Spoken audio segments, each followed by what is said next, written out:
اعوذ باللہ من الشیطان الرجیم، بسم اللہ الرحمن الرحیم۔ امام عصر جب تشریف لائے ہمیں وہ 313 میں پائے، ہم اپنے آپ کو ایسا بنائے ہمیں وہ 313 میں پائے۔ آج ناظرین کی خدمت میں نیا پروگرام لے کر حاضر ہوئے ہیں جو ہمارے پروگرام کا حصہ بنے ہیں۔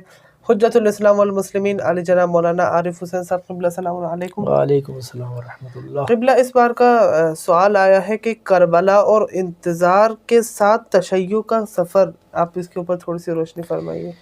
بہت اچھا سوال ہے جی، ماشاءاللہ، کہ ایک طرف تشیع کے پاس کربلا موجود ہے، جی، ایک طرف ہم منتظر بھی ہیں، منتظر ہیں اس کے کہ جس نے آ کر دنیا کو عدل و انصاف سے بھر دینا ہے بے شک، اور ظلم و ستم کا خاتمہ کرنا ہے، امام زمانہ عجل اللہ تعالیٰ فرجہ شریف۔ بس تشیع کا یہ سفر ہے جو تشیع نے ایک سفر شروع کیا، البتہ تشیع کا سفر جو ہے نا، میں تو کہتا ہوں غدیر سے شروع ہوا۔ بے شک، وہ تشیع کا سفر جو غدیر سے شروع ہوا، نشیب و فراز آتے رہے، اس کے اندر پھر کربلا درمیان میں آ گئی۔ کربلا کے بعد سے تشیع نے ایک پھر رخ موڑا ہے اور نئے ڈگر پہ اور نئے طرز سے اپنے سفر کو جاری رکھا ہوا ہے۔ بے شک، یہ جو تشیع کا اس وقت کا سفر ہے، دیکھیں اس سفر کے اندر ایک طور تو ہم امام زمانہ کے انتظار میں موجود ہے کہ منتظر ہیں، منتظر، دوسری طرف ہمارے پاس کربلا موجود ہے۔ یہ دونوں باتیں ہیں بے شک، کہ کربلا کے بارے میں ہم کہتے ہیں ہماری درسگاہ کربلا، کربلا ہماری درسگاہ کربلا ہے۔ کربلا سے کس چیز کا درس لیا ہم نے؟ کربلا سے ہم نے اس چیز کا درس لیا کہ اسلام اور دین کی راہ میں آنے والی مشکلات کو فیس کیا جائے، برداشت کیا جائے۔ اثار و قربانی کو ہم نے کربلا سے سیکھا، بس اثار و قربانی کو ہم نے ساتھ رکھ کر اپنا انتظار کا سفر جو ہے وہ جاری رکھنا ہے۔ بے شک، اب یہ جو انتظار کا سفر ہے، یہ انتظار کا سفر ایسا نہیں ہے کہ ہم جیسے کہیں گے بھائی صبح تو ہونی ہے تو رات کو چراغ ہی بجھا کر بیٹھے رہے، یہ کوئی عاقلانہ انتظار نہیں ہے۔ اصل میں جو فعال انتظار، جی ہاتھ پر ہاتھ رکھ کر نہیں بیٹھنا، بلکہ انتظار حقیقی ہے۔ انتظار حقیقی کا مطلب یہ ہے کہ میں اس کا منتظر ہوں جس نے آ کر اصلاح کا کام انجام دینا ہے، بے شک، اور میری یہ ذمہ داری بنتی ہے کہ میں خود بھی اور اپنے ارد گرد جتنا بھی ماحول ہے میں اس کے لیے اصلاح کی کوشش کروں۔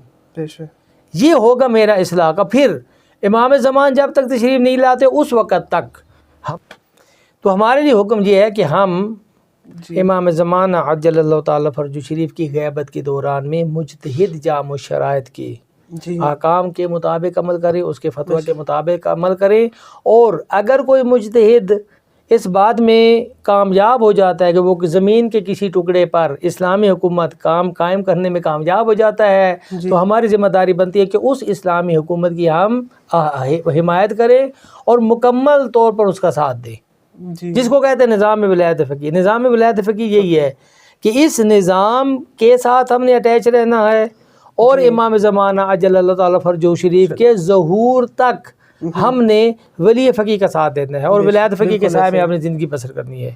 در حقیقت آپ ہم دشمن ہمارے یہ کہنے پر مجبور ہو چکا۔ پر دیکھیں ایک بہت بڑے ڈاکٹر تھے پاکستان میں، ڈاکٹر اسرار احمد، جی، اگرچہ وہ اہل حدیث تھے، اگرچہ ہمارے تشیع کے اختلافات ہمارے ان کے ساتھ ہیں، اور وہ بعض اوقات انہوں نے بہت بڑی ہمارے خلاف غلط زبان بھی استعمال کی ہے، لیکن وہ یہ بات کہنے پر مجبور ہوا۔ وہ ڈاکٹر اسرار کہتے ہوئے نظر آتے تشیع کے پاس 2 پر ہیں، اچھا، جن پروں کے ساتھ یہ تشیع پرواز کرتا ہے جی۔ ایک پر اس کا کربلا ہے، ایک پر اس کا انتظار امام زمانہ ہے، سبحان اللہ، یعنی دونوں چیزوں کو ساتھ رکھ کے تشیع پرواز کر رہے ہیں۔ اور آج دنیا مان چکی ہے، پوری دنیا میں، اور بالخصوص جب سے ایران کے اندر اسلامی نظام قائم ہوا، امام خمینی رحمۃ اللہ علیہ نے نظام قائم کیا، اور اس کے بعد ان کے خلف صالح رہبر معظم انقلاب اس نظام کو آگے لے کے چل رہے ہیں۔ اس وقت سے دنیا کے میں ایک عجیب سی کیفیت آری ہو چکی ہے، اور پوری دنیا کی نظریں تشیع کے اوپر ہے۔ بے شک، بالکل، یہ تشیع نے اپنا سفر کیوں جاری، کیسے پرواز کر رہے ہیں؟ وہی 2 چیزوں کی وجہ سے، ایک ہمارے پاس کربلا ہے، ایک انتظار ہے۔ یعنی کربلا سے ہم نے اثار و قربانی کا جذبہ سیکھا، اور اس جذبے کو ساتھ لے کر، قربانی کے جذبے کو ساتھ لے کر ہم آگے بڑھ رہے ہیں۔ اور الحمدللہ پوری دنیا کے اندر جتنے بھی دشمنان اسلام ہیں، ہر جگہ پر، ہر مورچے میں، ہر جبہے پہ ہم نے تشیع نے ان لوگوں کو شکست دی ہے۔ لہٰذا اگر یہودیت کو اگر سب سے زیادہ خطرہ ہے تو بار بار کیوں کہتے ہوئے نظر آتے ایران ایران ایران کیوں؟ اس لیے کہ بھائی ایران یعنی تشیع۔ ایران انقلاب سے پہلے بھی ایران تھا، جی لیکن انقلاب سے پہلے والا ایران خطرناک نہیں تھا، انقلاب کے بعد والا ایران خطرناک ہے۔ کیوں خطرناک ہے؟ تشیع ہے، تشیع اپنی اسی کربلائی تشیع کی صورت میں آ چکی ہے، وہی کربلا کو دوبارہ دہرایا گیا ہے۔ تو لہٰذا امام خمینی رحمۃ اللہ علیہ فرماتے ہیں ہمارے پاس جو کچھ بھی ہے اسی کربلا کی وجہ سے ہے، اسی محرم اور سفر کی وجہ سے ہے۔